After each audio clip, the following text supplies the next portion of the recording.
Nabalot ng usok ang lugar na ito sa Singgalong sa Malate, Maynila matapos sumiklab ang sunog sa 40 bahay na gawa sa light materials.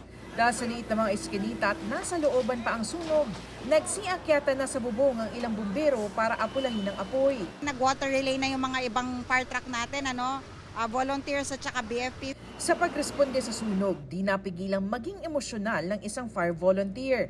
Nalaman kasi niyang kasama ang kanyang tirahan sa mga natupok. Tumagal ng 1.5 oras ang pag-apula sa apoy. Sa taya ng BFP Manila, 50 pamilya o aabot sa 100 individual ang nawala ng tirahan. Inaalam pang sanhi ng sunog at kabuuang halaga ng pinsala.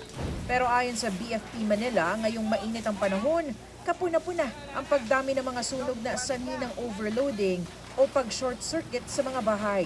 Pa-check po natin sa mga electrician na tamang mga tao na titingin kung yung mga kable ba natin ng mga kuryente, ang ating mga outlet, sufficient pa para sa mga appliances na ginagamit natin.